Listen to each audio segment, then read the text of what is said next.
Comments लगातार देखता रहता हूँ। कई प्रकार की आवश्यकताएं भी आप लोगों की तरफ से मुझे भेजी जाती है। स्वागत है आप सभी लोगों का दोबारा चैनल पर। अपन ने एक नई सीरीज स्टार्ट करी है, सेल्फ एनालिटिकल टेस्ट, जिसके जरिए हम जितना अब तक हम लोगों ने पढ़ लिया है, चाहे राजस्थान इंस्टीट्यूट, चाहे नेशनल इंस्टीट्यूट, चाहे रीट में का अपना पोर्शन हो, तो अब हमने टेस्ट सीरीज के जरिए उनकी रेगुलर एक्सरसाइज करने का निश्चय किया है। मेरा अब तक का जो एक्सपीरियंस है, जो अनुभव है, वो ये कहता है किसी भी कंपटीशन को क्रैक करने के लिए नियमितता बेहद आवश्यक है।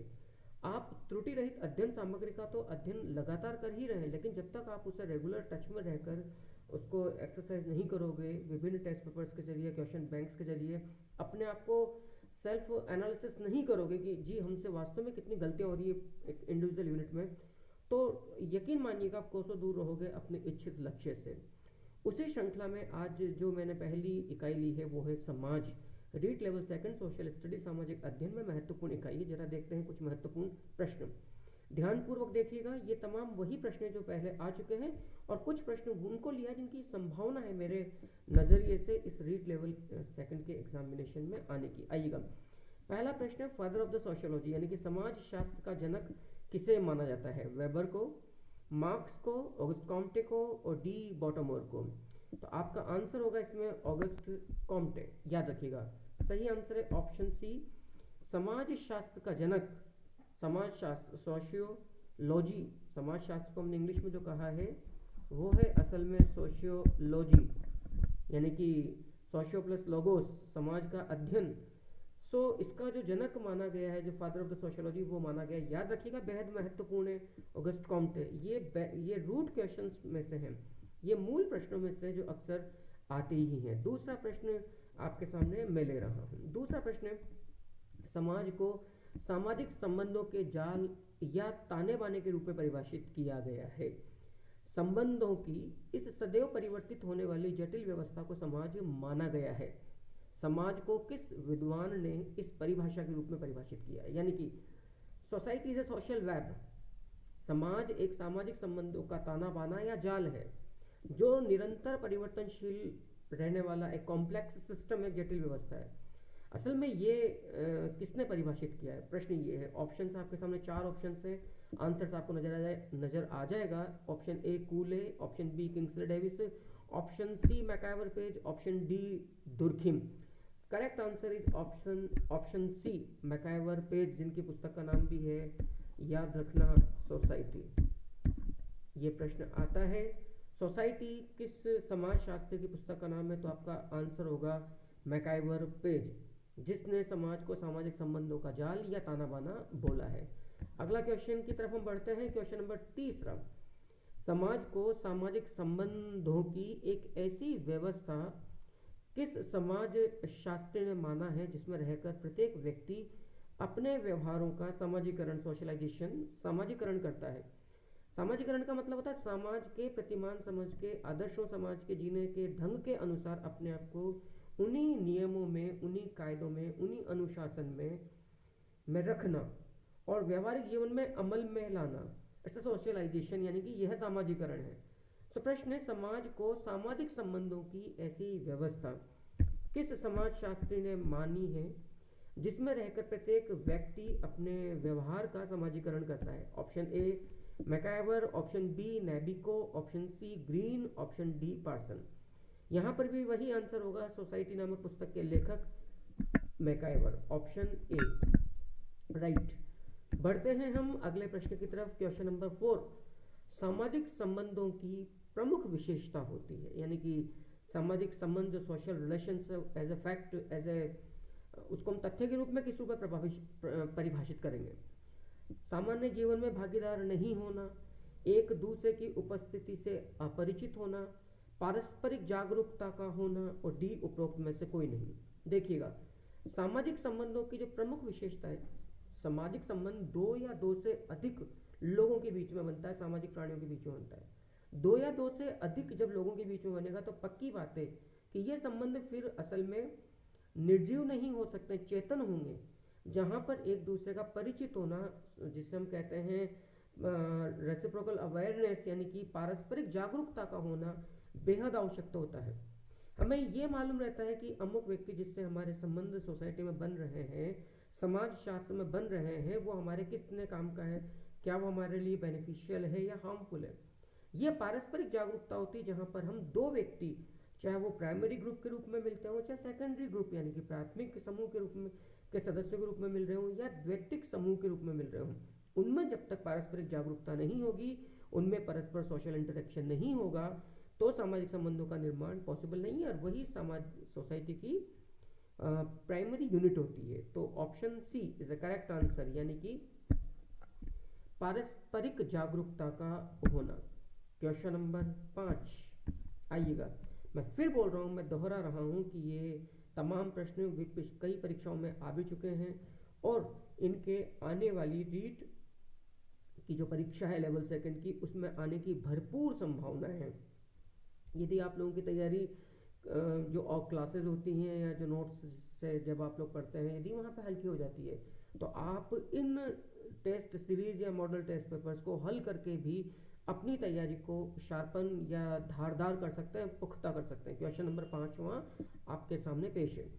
समाज को उन मानवीय संबंधों की संपूर्ण जटिलता के रूप में परिभाषित किया जा सकता है जो साधन साध्य संबंधों के रूप में क्रिया करने से उत्पन्न हुए हैं, चाहे वे यथार्थ हो या प्रतीकात्मक। काफ़ी जटिल सी परिभाषा है, जरा दोबारा सुनिएगा। समाज को उन मानवीय संबंधों की संपूर्ण जटिलता के रूप में परिभाषित किया जा सकता है जो साधन साध्य संबंधों के रूप में क्रिया करने से उत्पन्न हुए हैं, चाहे वे यथार्थ हो या प्रतीकात्मक। समाज की यह परिभाषा किस समाज शास्त्र ने दी है? Option A Giddings, option C Parsons, option C Reuter, option D MacIver Page. याद रखिएगा, पार्सन्स ने ये परिभाषा दी है।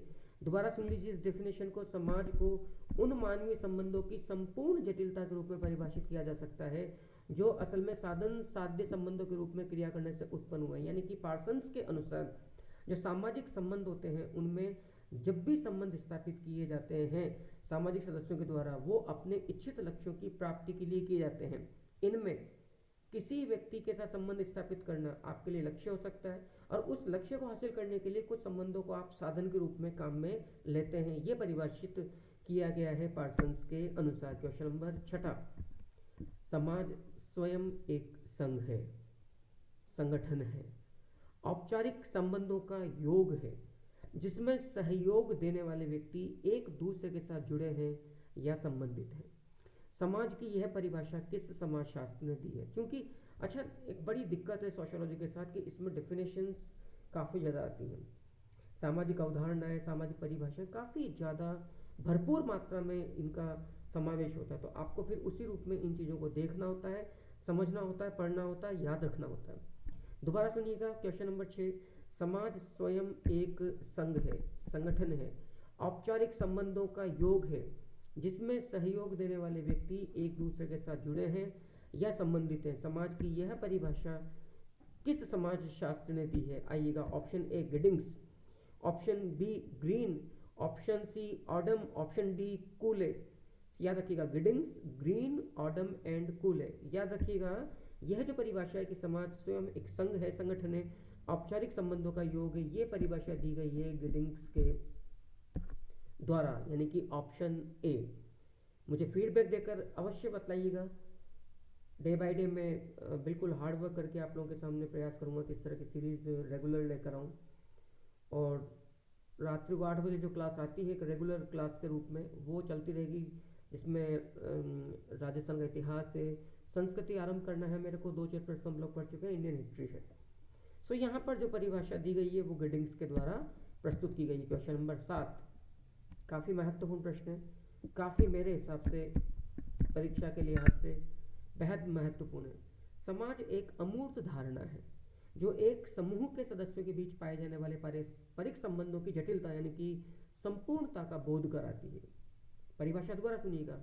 समाज एक अमूर्त धारणा है जो एक समूह के सदस्यों के बीच पाए जाने वाले पारस्परिक संबंधों की जटिलता का बोध कराती है।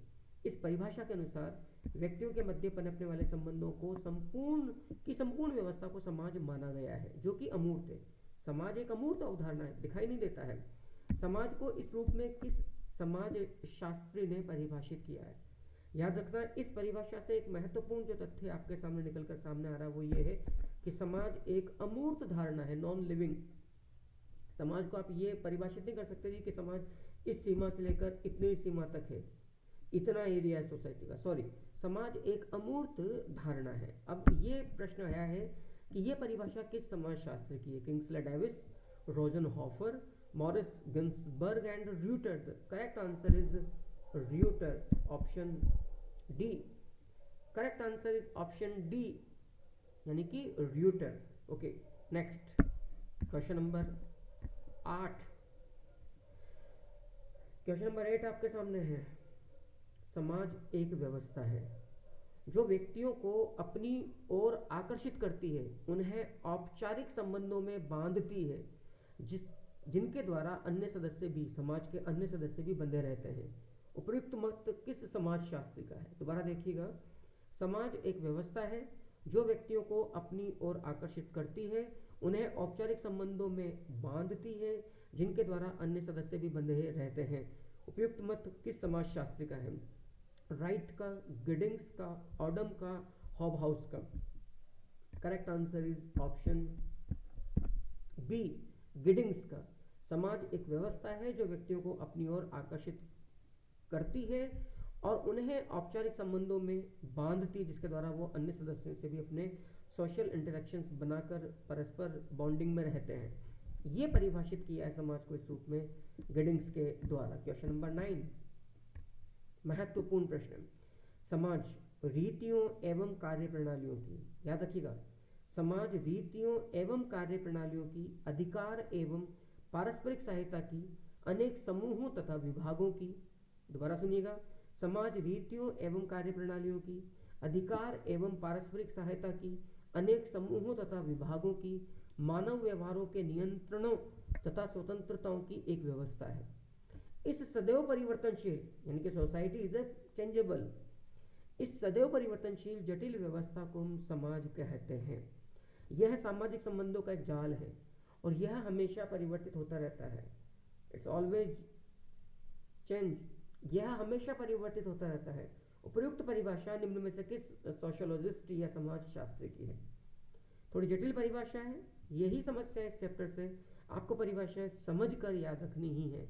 Option A Green, option B Parsons, option C MacIver Page, option D Giddings. Society के लेखक मैकाइवर पेज के द्वारा यह जानकारी, यह परिभाषा दी गई है। इस परिभाषा के द्वारा अपने समाज को परिभाषित किया है। क्वेश्चन नंबर 10, सही तथ्यों का चयन कीजिए, सही तथ्य का चयन कीजिए। समाज व्यक्तियों का एक संघ है। समाज सामाजिक संबंधों की एक व्यवस्था है। समाज में सभी व्यक्तियों की मनोवृत्तियां तथा व्यवहार एक दूसरे के समान होते हैं। नहीं, समान तो सवाल ही पैदा नहीं होता। समाज का एक निश्चित भौगोलिक क्षेत्र होता है, इसको आप एरिया वाइज भी नहीं बांट सकते। देखो, समाज व्यक्तियों का समूह है, ये तो सही है, लेकिन वो तभी होगा जब समाज के सदस्यों के मध्य में सामाजिक संबंधों की व्यवस्था होगी। आप कह सकते हैं कि सर क्यों नहीं, जब दो या दो से अधिक लोग किसी क्षेत्र में इकट्ठे होंगे तो सामाजिक संबंध अपने आप बन जाएंगे। ऐसा जरूरी नहीं है। एक राजनीतिक दल की रैली में जब कई सारे लोग आते हैं तो जरूरी नहीं कि सारे के सारे लोग एक दूसरे से मिले हुए होते हैं। आप जब एक भीड़ भरी बस से सफर करते हो तो जरूरी नहीं कि अपने पड़ोसी से बात करें, सामाजिक संबंध स्थापित करें। तो सामाजिक व्यक्तियों के संघ से अधिक जरूरी एक संघ के सभी सामाजिक सदस्यों के मध्य सामाजिक संबंधों, सामाजिक अंतरक्रियाओं, सोशल इंटरेक्शंस का होना बेहद जरूरी है। अतः सही आंसर होगा ऑप्शन बी, यानी कि समाज सामाजिक संबंधों की एक व्यवस्था है। क्वेश्चन नंबर 11, गलत कथन का चयन कीजिए। समाज अमूर्त होता है, बिल्कुल सही है। समाज में असमानता और समानता दोनों की भावनाएं पाई जाती है, बिल्कुल सही है। समाज में सहयोग के बजाय संघर्ष ज्यादा महत्वपूर्ण होता है, बिल्कुल नहीं। समाज में सहयोग भी है और संघर्ष भी है, दोनों अपनी जगह पर है। समाज अन्योन्याश्रितता पर आधारित है, बिल्कुल रेसिप्रोकल रिलेशंस होते हैं। ऑप्शन सी गलत है, समाज में सहयोग की अपेक्षा संघर्ष। देखिएगा, यदि सहयोग नहीं होगा, संघर्ष ही संघर्ष होगा तो समाज टिक भी नहीं पाएगा, फिर तो समाज की अवधारणा ही नहीं पाई जाएगी। सही बात है। क्वेश्चन नंबर 12, गलत वाक्य का चयन कीजिए। आइएगा, गलत वाक्य का चयन कीजिए। क्वेश्चन नंबर 12 देखिएगा, ऑप्शन ए समाज सामाजिक संबंधों का एक जाल है, बिल्कुल सही है। समाज मूर्त होता है। हम जानते हैं, हमने अभी कहा कि समाज असल में अमूर्त अवधारणा है, नॉन लिविंग। समाज अमूर्त धारणा है। जैसे सामाजिक अंतर क्रियाओं को हम मतलब परिभाषित कर सकते हैं, अनुभव देख नहीं सकते। सिर्फ समाज जो होता है, सोसाइटी जो होती है, वो अमूर्त होता है। तो ऑप्शन बी गलत है। सामाजिक संबंधों के लिए पारस्परिक जागरूकता एक अनिवार्य दशा, गिडिंग्स ने भी कहा, बिल्कुल सही बात है। समाज में संघर्ष सहयोग के अधीन है, इसीलिए जो हमने पहले देखा था कि वो गलत था कि सहयोग की तुलना में यहाँ संघर्ष अधिक पाया जाता है। क्वेश्चन नंबर 12 का जो सही आंसर होगा वो होगा ऑप्शन बी, समाज मूर्त होता है। गलत है, वास्तव में समाज अमूर्त होता है। राइट। क्वेश्चन नंबर 13 की तरफ बढ़िए। समाज तथा एक समाज में निम्नलिखित अंतर है। मैं फिर बोल रहा हूँ, रीट लेवल सेकंड के विद्यार्थियों के लिए ये रामबाण है, संजीवनी औषधि है। इस तरह की जो टेस्ट सीरीज मैं आप लोगों के लिए लेकर आऊँगा, ये तमाम बहुत ज़्यादा संख्या लेकर नहीं आऊँगा प्रश्नों की मैं, लेकिन आने की संभावना उनकी ज़्यादा होगी। तो जो रेशो है प्रोबेबिलिटीज़ का इनके क्वेश्चन पेपर्स में आने का फाइनल, वो ज़्यादा होगा। समाज तथा एक समाज में निम्नलिखित अंतर क्या होता है, हमें उसे देखना है। देखिएगा, अच्छा एक बात मैं फिर बोल रहा हूँ, ये तमाम चैप्टर्स जो हैं इन्हें मैं पीडीएफ के रूप में अपलोड कर चुका हूँ टेलीग्राम चैनल किंशुक शर्मा की कक्षा पर, और यूट्यूब चैनल पर भी कुछ काफ़ी पहले हम पढ़कर इन वीडियोज़ को अपलोड कर चुके हैं। तो आप लोग पहले वीडियो को देख लें, समझ लें, पीडीएफ को टेलीग्राम चैनल पर जाकर ढंग से पढ़ लें, उन्हें प्रिंट आउट वगैरह ले सकते हैं। मैंने लोगो वगैरह लाइट कर दिया है, फुटर हटा दिया, तो आपको मैटर भी पर्याप्त मिल जाएगा। और यहाँ पर उन टेस्ट पेपर्स की एक्सरसाइज भी कर सकते हैं, और ये टेस्ट पेपर्स में पीडीएफ के रूप में भी वहाँ पर अपलोड कर चुका हूँ। राइट। तो समाज तथा एक समाज में निम्नलिखित अंतर होता है, गलत कथन छांटिए। समाज सामाजिक संबंधों की जटिल व्यवस्था है, जबकि एक समाज व्यक्तियों का समूह है। ओके। समाज मूर्त होता है, जबकि एक समाज अमूर्त होता है। ओके। समाज का अपना कोई भौगोलिक क्षेत्र नहीं होता है, समाज का अपना कोई भौगोलिक क्षेत्र नहीं होता, जबकि एक समाज का साधारणतः एक निश्चित भौगोलिक क्षेत्र होता है। ओके। समाज जटिल व्यवस्था, जबकि अपेक्षाकृत एक समाज थोड़ा कम जटिल है, सरल है। देखो ऑप्शन डी बिल्कुल ठीक है। समाज का अपना कोई भौगोलिक क्षेत्र नहीं होता, लेकिन एक समाज का जैसे ब्राह्मण समाज, जाट समाज, हरिजन समाज, इसका एक निश्चित भौगोलिक क्षेत्र होता है, ये सही है। ऑप्शन बी, समाज अमूर्त होता है, जबकि एक समाज मूर्त होता है। सॉरी, समाज तो अमूर्त होता है, वो सही है, ये गलत है। मतलब यहाँ पर दे रखा है समाज मूर्त होता है, जो गलत है। समाज असल में अमूर्त होता है, जबकि एक समाज अमूर्त, पूरी तौर पर गलत है। सामाजिक संबंध चाहे एक समाज में हो चाहे समाज में, वो अमूर्त ही होंगे। ऑप्शन बी गलत है। ऑप्शन ए, समाज सामाजिक संबंधों की जटिल व्यवस्था, बिल्कुल सही है, जबकि एक समाज व्यक्तियों का समूह। सॉरी, यहाँ पर भी इच्छित लक्ष्य होते हैं, उन लक्ष्यों की पूर्ति के लिए उनमें सामाजिक संबंध या सामाजिक अंतःक्रियाएं पाई जाती हैं। क्वेश्चन नंबर 13 का ऑप्शन बी सही है। समाज मूर्त होता है, और याद रखना ये गलत है। समाज अमूर्त होता है और एक समाज वो ठीक है। समाज मूर्त होता है, ये पूरी तौर पर गलत है। तो क्वेश्चन नंबर 13 का जो आंसर होगा वो ऑप्शन बी होगा। क्वेश्चन नंबर 14 पर आइए। समाज शास्त्र सामाजिक संबंधों के विषय में है। सामाजिक संबंधों के जाल को हम समाज कहते हैं। यह कथन किस पुस्तक से लिया गया है? समाज शास्त्र सामाजिक संबंधों के विषय में, बिल्कुल सही बात है। सामाजिक संबंधों के जाल को हम समाज कहते हैं। यह कथन किस पुस्तक से लिया गया है? ग्रीन की पुस्तक है सोसाइटी, मैकाइवर पेज की पुस्तक है सोसाइटी, किंग्सले डेविस की पुस्तक है ह्यूमन सोसाइटी, ऑडम की पुस्तक है सोसाइटी। यानी कि सोसाइटी कई सारे समाज शास्त्रियों के द्वारा लिखी गई है, but the authentic work is society which is written by the MacIver Page. So जो कहा गया है कि समाज शास्त्र सामाजिक संबंधों के विषय में है, सामाजिक संबंधों के जाल को हम समाज कहते हैं, ये कथन जो लिया गया है ये मैकाइवर पेज की पुस्तक सोसाइटी से लिया गया है। Option number B is right. Question number 15 देखिएगा। क्वेश्चन नंबर 15, निम्नलिखित में से सही कथन का चयन कीजिए। ऑप्शन ए, समाज में सहयोग सामाजिक संगठन के लिए और संघर्ष विघटन के लिए उत्तरदायी है। सही कथन का चयन करना है। समाज में सहयोग सामाजिक संगठन के लिए और संघर्ष विघटन के लिए, पक्की बात है। सहयोग करोगे तो एकता रहेगी, संघर्ष करोगे तो विघटन होगा। समाज में सहयोग विघटन के लिए उत्तरदायी है, ये तो गलत है बिल्कुल ही। समाज में संघर्ष संगठन के लिए उत्तरदायी है, गलत है। समाज में सहयोग, संगठन एवं विघटन दोनों के लिए उत्तरदायी गलत है, तीनों गलत है, ये सही है, ऑप्शन ए सही है। इस क्वेश्चन को दोबारा देख लीजिए, सही कथन का चयन करना है। समाज में सहयोग सामाजिक संगठन के लिए और संघर्ष विघटन के लिए उत्तरदायी है, ऑप्शन ए राइट। दोबारा सुन लीजिए, सहयोग सामाजिक संगठन के लिए आवश्यक है, जबकि संघर्ष से विघटन आगे होता है, बढ़ता है, प्रोत्साहित होता है। Question number 16 is the last question of today. समाज का निर्माण किससे होता है? व्यक्तियों से, व्यक्तियों के निवास स्थानों से? बिल्कुल नहीं, व्यक्तियों से, सिर्फ व्यक्तियों से नहीं होता है, व्यक्तियों के निवास स्थानों से नहीं होता है। वह व्यवस्था जो उन्हें आपस में आबद्ध रखती है, पार्शियली ठीक है, वो व्यवस्था जो इन्हें आबद्ध रखती है वो असल में वही तो है सोशल इंटरेक्शन, समूह की अंतःक्रिया।